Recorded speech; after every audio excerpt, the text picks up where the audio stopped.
Pak Gibran, Indonesia ini terdiri dari berbagai bioregional, di mana kita harus betul-betul mengerti agar pembangunan kita tepat sasaran dan bisa tumbuh dengan baik.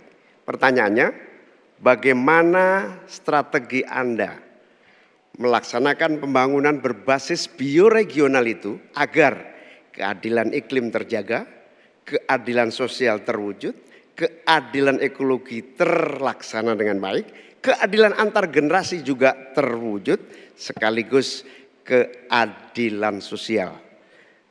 Mohon dijelaskan. Gus Muhaimin ini lucu ya, menanyakan masalah lingkungan hidup tapi itu kok pakai botol-botol plastik itu.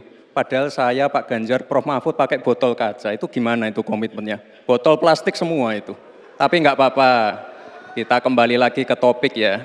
Intinya di sini kita sudah berkomitmen untuk yang namanya pembangunan tidak boleh lagi Jawa sentris, harus mulai Indonesia sentris.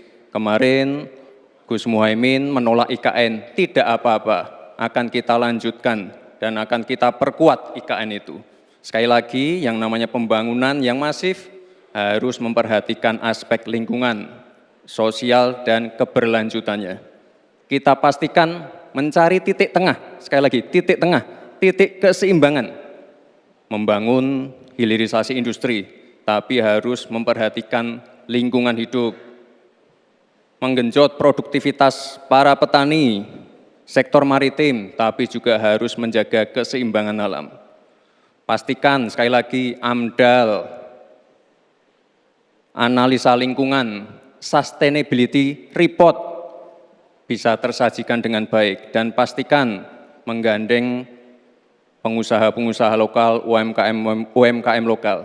Jadi tidak besar sendiri tapi ikut membesarkan yang lain. Intinya adalah anggaran ini dipakai untuk kesejahteraan rakyat. Pemerataan pembangunan itu penting dan sekali lagi pembangunan yang masif harus memperhatikan sisi-sisi lingkungan hidup. Karena sekali lagi yang namanya bencana kekeringan, banjir, kenaikan air laut, ini ancamannya sudah ada di depan mata. Dan ini adalah ancaman yang sangat nyata. Terima kasih. Pertanyaan saya tidak terjawab sama sekali. Karena di undang-undang kita juga dinyatakan bahwa potensi bioregional kita itu adalah bahwa wilayah nasional kita itu bukan terbagi bukan saja sekedar karena politik dan administrasi, tetapi ekosistem lingkungannya ada, sekaligus juga komunitas masyarakat yang tumbuh juga menjadi pertimbangan. Sehingga Papua misalnya, jangan pernah salah dalam membangun Papua. Papua harus berbasis pemerataan dan keadilan yang sempurna. Maluku misalnya, dengan kekuatan maritimnya, Maluku menjadi bioregional untuk pengembangan ekonomi kelautan dan perikanan. Jawa misalnya, keberlanjutan pembangunan yang menumbuhkan potensi ekonomi secara pertumbuhan. Baik, waktunya habis. Katanya tidak menjawab pertanyaan, tapi Gus Muhaimin malah ngomongin pemerataan pembangunan. Itu kan tadi yang saya omongin, Gus. Pemerataan pembangunan yang tidak lagi Jawa sentris, harus Indonesia sentris, pembangunan IKN sebagai... Baik, di segmen ini kita tidak membahas substansinya sebenarnya ya, tapi lebih kepada... substansi itu penting loh. Ya nanti di segmen berikutnya juga ada. Kita bahas bagaimana respon netizen pasca debat kemarin, kemudian respon bagaimana respon pakar mengenai gimmick, gestur, diksi, artikulasi. gitu ya. Artikulasi. Hari ini kita sudah bersama, sudah ada di studio Mbak Monika Kumalasari, ya ini pakar gestur dan juga mikro ekspresi. Selamat pagi Mbak Monik. Halo, selamat pagi. Mbak Monik menggunakan pakaian hitam-hitam. Dan narasumber kita yang satunya lagi juga menggunakan pakaian hitam-hitam. Kita panggil. Sudah ada Mbak Rustika Herlambang, Direktur Komunikasi Indonesia Indikator. Selamat pagi. Assalamualaikum. Oh ternyata bukan hitam. Waalaikumsalam. Halo. Biru. Navy. Oh iya, karena kemarin warnanya sama itu. Biar beda. Apa kabar Mbak Rustika? Sehat semua ya. Begadang ya? Begadang. Tapi pagi-pagi udah on nih, dua-duanya udah cantik nih. Pagi sudah. Oke, pada pukul 7 pagi ini. Ya.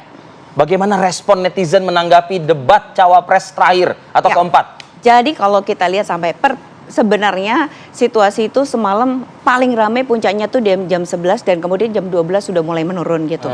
Dan kita tahu bahwa yang namanya media sosial itu 10 menit, 5 menit itu berarti sangat luar biasa. Tapi gitu. kalau saya mungkin boleh review dulu ya. Trendingnya apa sih?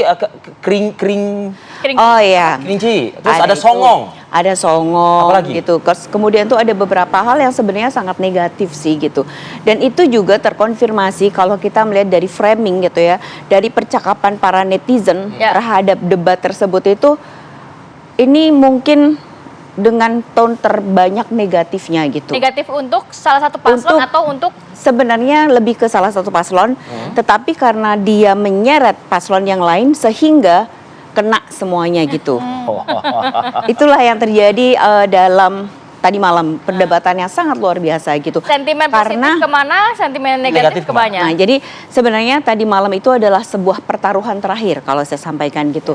Jadi pertaruhan terakhir di mana inilah bagaimana para cawapres itu harus maksimal gitu. All out gitu. All out gitu. Dan dari awal itu netizen itu kan sudah punya prediksi masing-masing kan, Ada sudah punya ekspektasinya gitu ya. ya kira-kira nanti yang bakal menang adalah A, B, C gitu.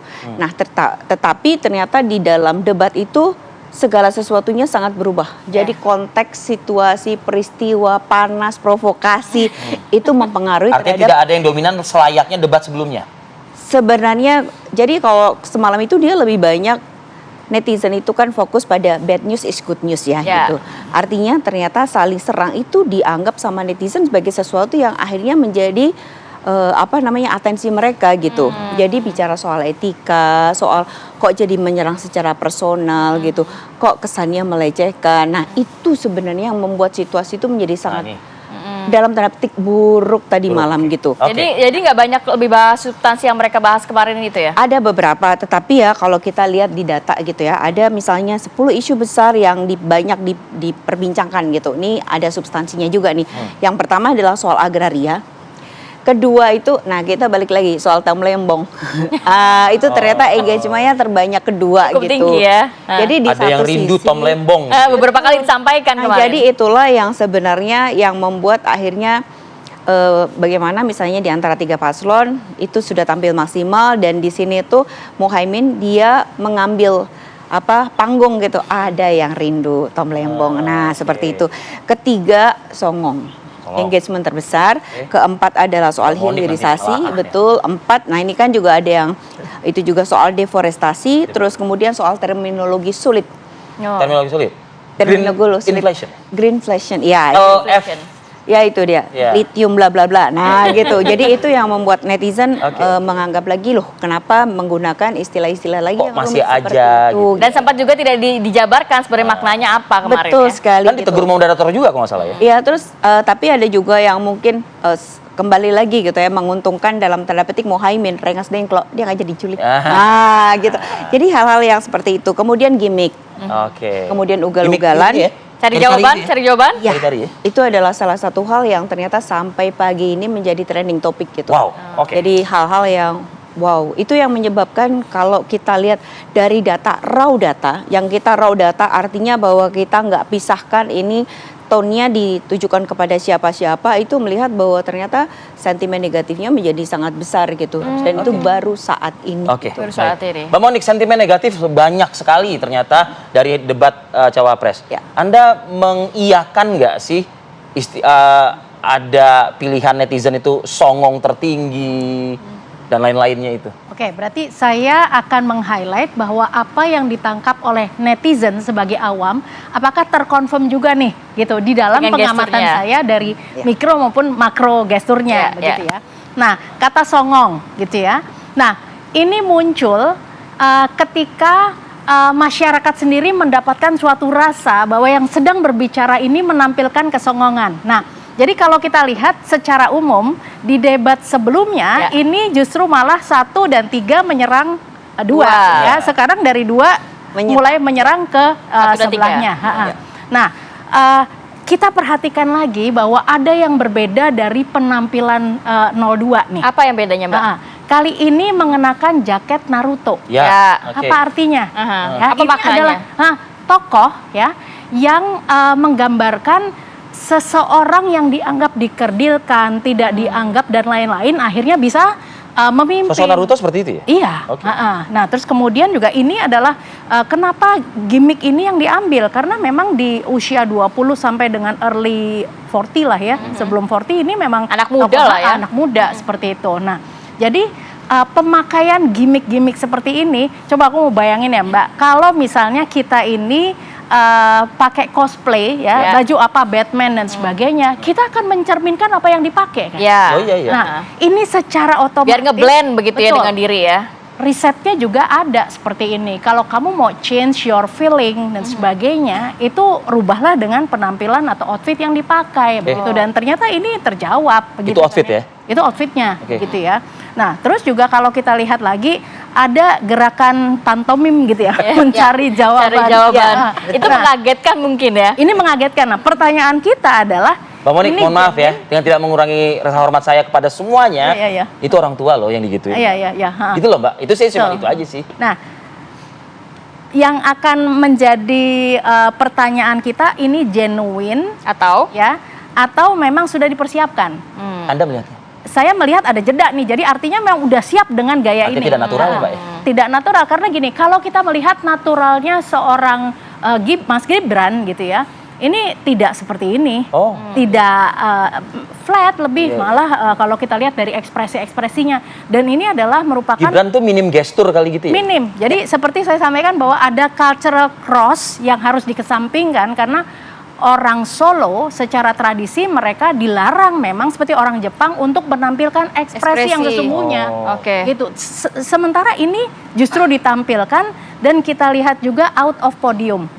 Sampai diingetin lagi. Ya, nggak boleh sama keluar dari moderator podium. begitu. Nah, kalau misalnya kata-kata yang digunakan kita di 02 dulu begitu ya, apakah kurang lebih sama seperti yang di debat sebelumnya Mbak? Kan karena ada juga yang tanda kutip lah nyinyir, kayaknya pertanyaannya sulit ya, kayaknya ini saya minta maaf buat paslon sekian karena begini. Nah, itu gimana? Apakah kurang lebih sama?